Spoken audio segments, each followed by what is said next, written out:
System को लपेटने की बातें हो रही हैं। देखा जाए तो हालात परेशान कुन है, गैर यकीनी की सूरत हाल है। फिच क्रेडिट रेटिंग करते हुए सियासी हालात भी देखता है। पता नहीं फिच क्या फॉर्मूला निकाला है जिसके मुताबिक वो हमारी 18 माह की हुकूमत का कह रहे हैं।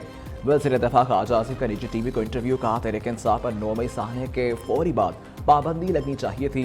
पीटीआई पर पाबंदी के हवाले से पीपल्स पार्टी से मशावरत नहीं की गई। पीटीआई पर पाबंदी का ऐलान इत्तेहादियों से मशावरत के बाद किया जाना चाहिए था।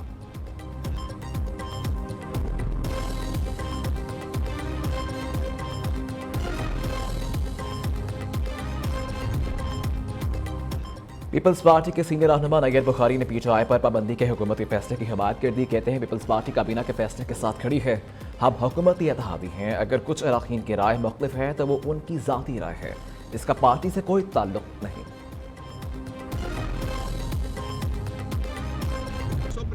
में जो इडहाक जजेस को लगाया जा रहा है, हम समझते हैं कि ये बदनीयती पे मुनहसर है। इसकी समरी उस वक्त मुंह की गई जब सुप्रीम कोर्ट ने पीटीआई के हक में एक फैसला दिया। पाकिस्तान तहरीक इंसाफ 70% पाकिस्तानियों की तर्जुमान जमात है। इस पे कोई भी पाबंदी हुकूमत के खत्म होने की तरफ काउंट डाउन होगा। इंशाअल्लाह ताला पाकिस्तान तहरीक इंसाफ एक मुहब्बे वतन पार्टी थी, है और इंशाअल्लाह ताला ये रहेगी। सिर्फ और सिर्फ इसका मकसद चीफ जस्टिस काजी फैज ईसा साहब का ये है कि वो अपने हमख्याल जज अपने साथ लगाएं जिसको हम सियासी वर्कर रिजेक्ट करते हैं और कंडेम करते हैं। एडहॉक जजेस सुप्रीम कोर्ट चीफ जस्टिस काजी फैज ईसा साहब से यहाँ पे हमारी डिमांड है कि पाकिस्तान तहरीक इंसाफ का या सुन्नी इत्तेहाद काउंसिल का कोई भी केस हो वो ना सुने। पीटीआई का सुप्रीम कोर्ट में एडहॉक जजेस लाने के फैसले के खिलाफ सुप्रीम जुडिशल काउंसिल जाने का ऐलान। 4 एडहॉक जजेस को एक साथ लाने के फैसले की मजम्मत करते हैं। इसका मकसद सुप्रीम कोर्ट के फैसले पर असरअंदाज होना है। बैरिस्टर गौहर की मशावरती इजलास के बाद मीडिया से गुफ्तगू का एडहॉक जजेस की तैनाती का मामला सुप्रीम जुडिशल काउंसिल में भेज रहे हैं। अवाम की ताकत के सामने कोई चीज़ नहीं ठहर सकती। पीटीआई पर पाबंदी के हुकूमती फैसले को जवाब देंगे। अपोजिशन लीडर उमर अयूब बोले, चीफ जस्टिस से गुजारिश है एडहॉक जजेस हमारे केसेस ना सुने। हुकूमत पागल हो चुकी है। पार्लियामान में फस्तायत के खिलाफ तहरीक इस्तेहकाक लाएंगे। कोई पीटीआई को बैन नहीं कर सकता। शिबली फरास ने कहा, सुप्रीम कोर्ट के फैसले के बाद हुक्मरान टोला बौखला गया है।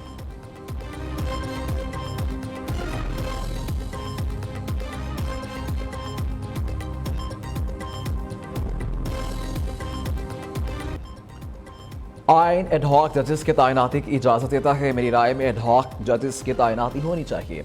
वफाकी वज़ीर कानून आज़म नज़ीर तारड़ का कहना है कि जुडिशल सिस्टम के इस्लाहात के लिए आईनी तरमीम के हक में है। चीफ जस्टिस काजी फैज ईसा की मुद्दत मुलाज़मत में तौसीक़ की खबरें दुरुस्त नहीं। पेंशन बिल की मद में हुकूमत को भारी रकम अदा करना पड़ती है। 8 जजेस ने आइन को रीराइट किया। एक जमात को मजबूत होने का मौका दिया गया। MPAs को सुने बगैर घर भेजा गया। ये MPAs भी रिव्यू में आ रखे हैं। आर्टिकल 6 का मामला ऐवान में लाया जा सकता है। पीटीआई पर यह जेन्युइन केस है। असम्बलियाँ तहलील करना गैर आईनी इक़दाम था। आर्टिकल 6 पर पार्लियामेंट में बहस हो सकती है।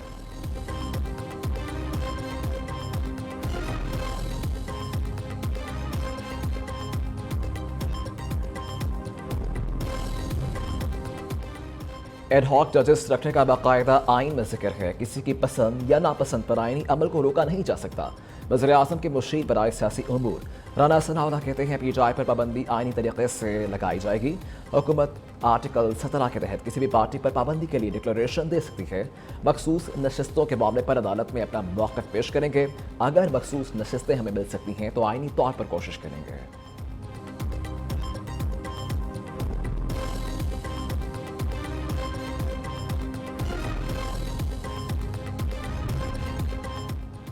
पाकिस्तान बार कौंसिल ने एडहॉक जजेस की तैनाती की हिमायत कर दी। वफाकी हुकूमत ने आईनी तरमीम करके मुल्क में एक आईनी अदालत कायम करने का मुतालबा। एलामी में कहा गया, आईन पाकिस्तान आरजी जजेस की तैनाती की इजाज़त देता है। आईनी अदालत सिर्फ और सिर्फ आईनी और सियासी मुकदमात की समाअत करके उनके फैसले करें। आईनी अदालत के क़याम से आम आदमी को फौरी इंसाफ मिलेगा, जिससे अदलिया पर एतमाद बहाल होगा। पाकिस्तान बार, खैबर पख्तूनख्वा बार और पंजाब बार कौंसिल ने चीफ जस्टिस पाकिस्तान से मुतालबा करके आरजी जज तैनात करने का मुतालबा किया था।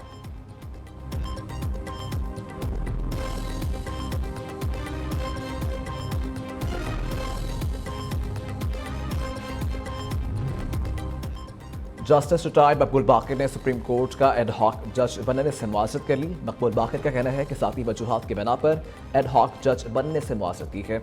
एड हॉक जज की तैनाती आईनी है। एड हॉक जज के मामले पर होने वाली तनकीद बिला जवाब है। सुप्रीम कोर्ट के हुक्म पर अमल दरामद के लिए इलेक्शन कमीशन का अहम इजलास। चीफ इलेक्शन कमिश्नर ने वीडियो लिंक पर इजलास की सदारत की। सेक्रेटरी इलेक्शन कमीशन, इलेक्शंस और लीगल विंग्स के सरबराहान ने ब्रीफिंग दी। ज़राए के मुताबिक मखसूस नशस्तों पर सुप्रीम कोर्ट के फैसले पर आज फैसला न हो सका। इलेक्शन कमीशन का मखसूस नशस्तों पर इजलास कल दोबारा तलब। इधर लाहौर हाई कोर्ट में चीफ इलेक्शन कमिश्नर की चीफ जस्टिस आली नीलम से मुलाकात। ज़राए के मुताबिक चीफ इलेक्शन कमिश्नर ने इलेक्शन ट्रिब्यूनल्स के मामले पर मुशावरत की।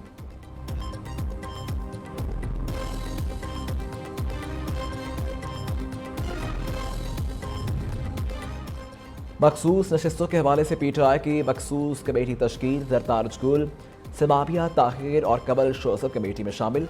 जरताज गुल का कहना है कि मखसूस नशस्तों के हवाले से कमेटी नाम फाइनल करके बानी चेयरमैन पीटीआई के सामने रखेगी। हतमी फैसला बानी पीटीआई ही करेंगे।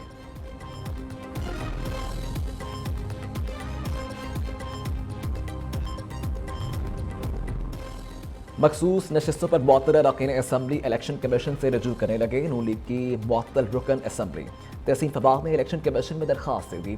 मौक़िफ़ इख्तियार किया। नून लीग ने 12 जुलाई के सुप्रीम कोर्ट के मुख्तसर फैसले के खिलाफ नजरसानी अपील दायर की। नजरसानी अपील के फैसले तक मेंबरान को डिनोटिफाई न किया जाए।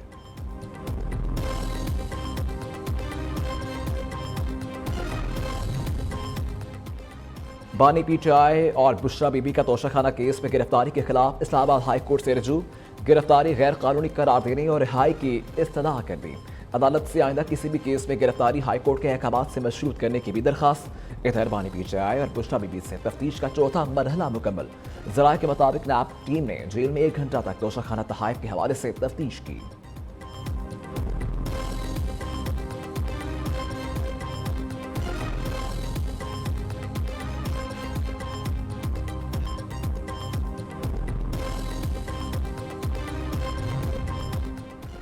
बानी पीटीआई की कैद तन्हाई के प्रोपेगेंडा का पोल खुल गया है। बानी पीटीआई ने सितंबर 2023 से जुलाई 2024 तक कुल 1635 अफराद से मुलाकात की। मुलाकातों के कमरे में 454 मुलाकातें हुई, जबकि अहले खाना से 88, मुकला से 223 और सियासी यारों दोस्तों से 119 मुलाकातें की।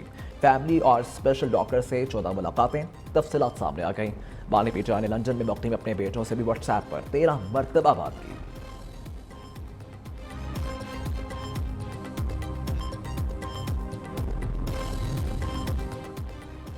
वज़ीर-ए-आज़म की ज़ेर सदारत एफबीआर में इस्लाहात और डिजिटलाइजेशन के हवाले से 4 घंटे तवील जायज़ा इजलास हुआ।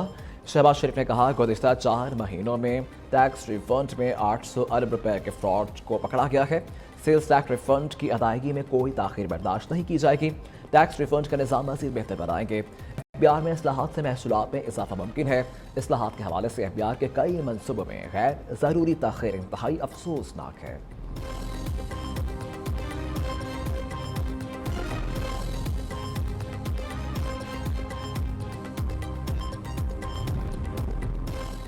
चीनी पीपल्स लिबरेशन आर्मी के क़याम के 97वीं सालगिरह पर GHQ में तकरीब। आर्मी चीफ ने चीनी मेहमानों का इस्तकबाल किया। खिताब में दोनों ममालिक के ताल्लुकात मिसाली बाहमी एतमाद और एहतराम पर मबनी है।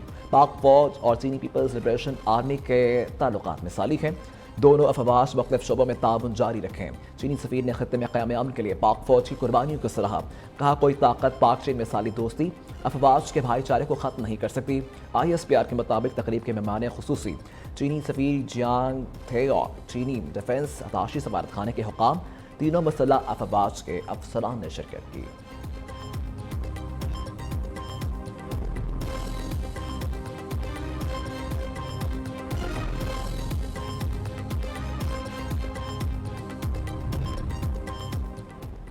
शर्जील मेमन की आवाम के लिए बड़ी खुशखबरी। दुनिया की सबसे बड़ी बस साज कंपनी कराची में प्लांट लगाएगी।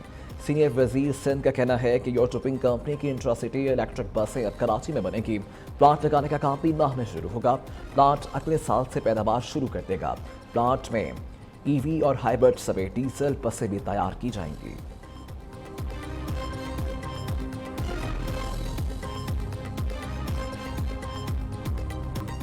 मुल्क भर में मानसून बारिशों का नया स्पेल शुरू। पंजाब के मुख्तलिफ शहरों में बादल खुलकर बरसे। लाहौर में भी बूंदाबांदी। जोहला में 54, सियालकोट 47, हाफिजाबाद 40, शेखपुरा में 19 मिलीमीटर बारिश रिकॉर्ड की गई। बलोचिस्तान के इलाके दानासर में लैंडस्लाइडिंग। कोयटा डेरा इस्माइल खान कौमी शाहराह पर ट्रैफिक मुअत्तल। गुजरात के नवाही इलाके कोटला में बारिश से घर की छत गिर गई। 2 कमसन बहन भाई जन बहार।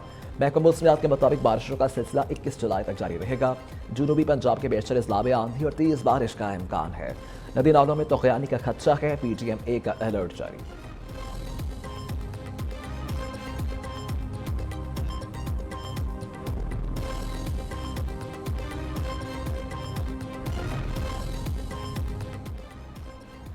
साबिक अमरीकी सदर ट्रंप पे कातिलाना हमले से मुतल्लिक FBI और सीक्रेट सर्विस की तहकीकात में पेशरफ।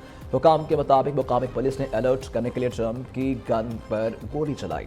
हमलावर की गाड़ी से बरामद बमों में रेडियो कंट्रोल सिस्टम इस्तेमाल किया गया था। हमलावर ने ट्रंप की पेशी की तारीखों और नेशनल कॉन्फ्रेंस की मालूमात भी हासिल कर रखी थी। दूसरी जानब हमला रोकने में नाकामी पर डायरेक्टर सीक्रेट सर्विस कमरली चैनल और ऐवान नुमाइंदगान के सामने पेश होने पर आमादा हो गई।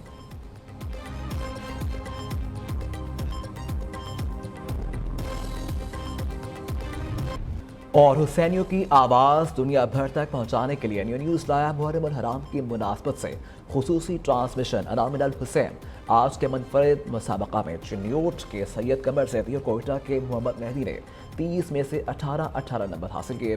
खूबसूरत अदायगी और पुरसोज आवाज़ के बायस जजेस ने दोनों उम्मीदवारों को अगले मरहले के लिए नवीद सुना दी। देखते रहिए प्रोग्राम अनामिन अल हुसैन रोजाना दोपहर 1:03 पर सिर्फ नियर न्यूज़ पर।